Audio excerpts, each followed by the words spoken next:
Welcome back to Low-Level Programming Crashcasts. I'm Sheila, and as always, I'm here with Victor. Before we dive in, we'd love to hear from you.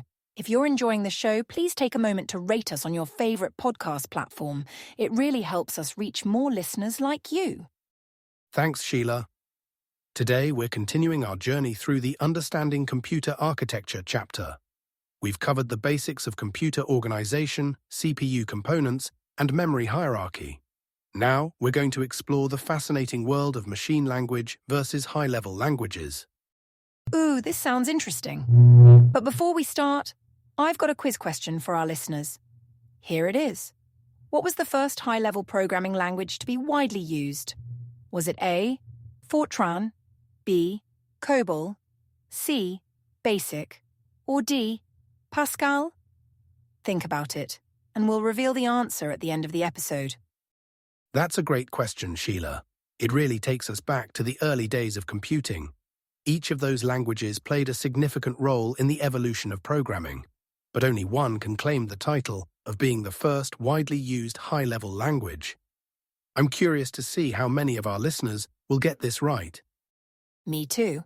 Now, let's start with the basics. Victor, could you explain what machine language is?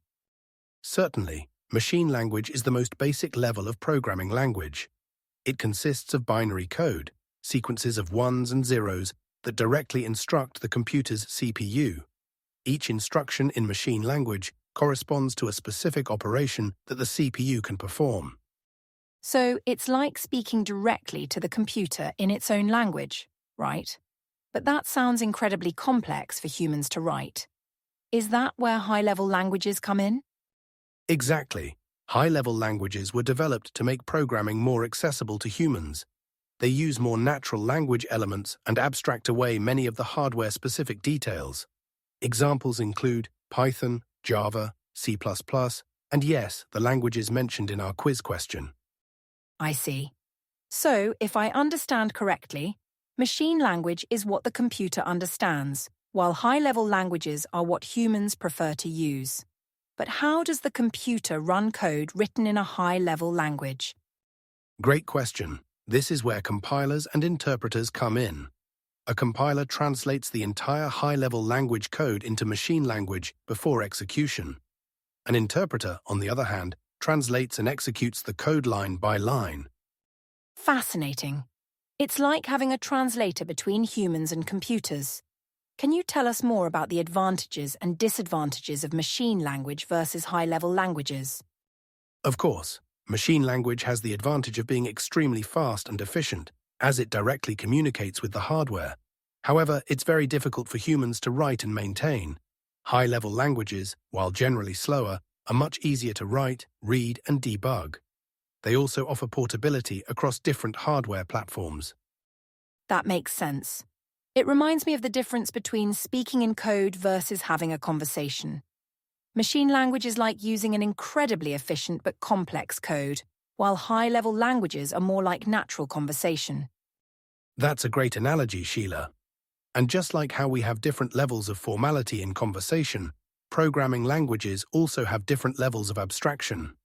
Assembly language, for instance, sits between machine language and high-level languages in terms of abstraction. Oh, interesting. Can you elaborate on these levels of abstraction? Certainly. At the lowest level, we have machine language, which directly represents the CPU instructions. Next up is assembly language, which uses mnemonic codes to represent machine instructions, making it slightly more readable for humans. Then we have high-level languages, which can be further divided.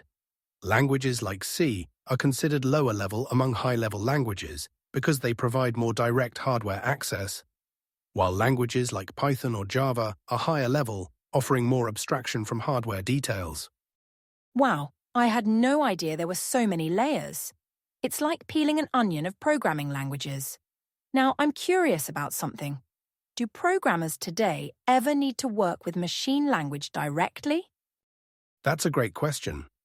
While it's rare, there are still situations where working with machine language or assembly can be necessary. For instance, in embedded systems programming, operating system development, or when extreme optimization is required.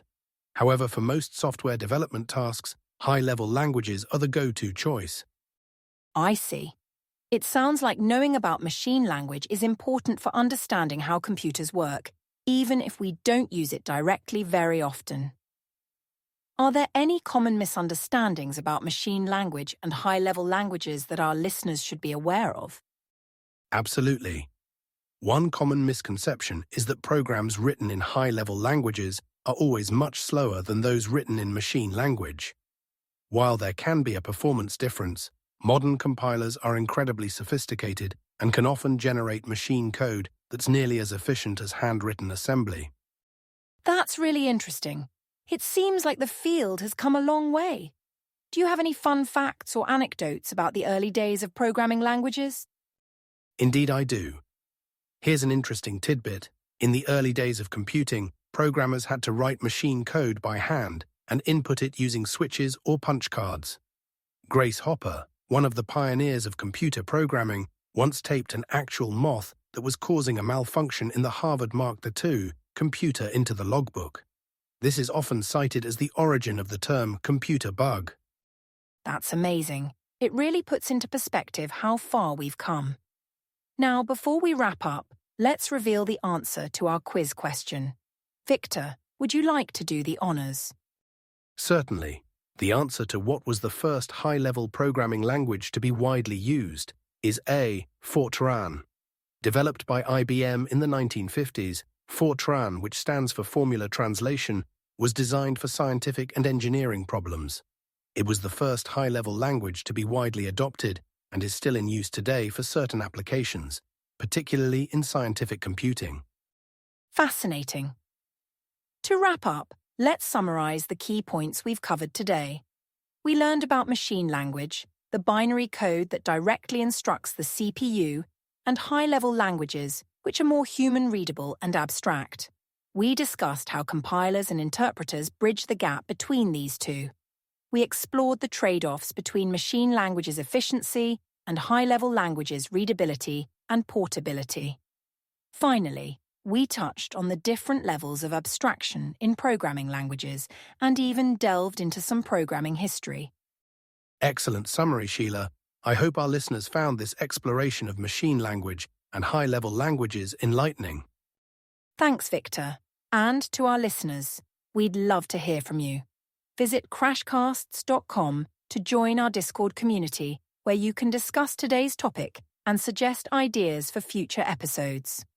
If you're enjoying the show, please consider supporting us on Patreon. Don't forget to subscribe and rate the podcast on your favorite platform. Until next time, keep coding and stay curious.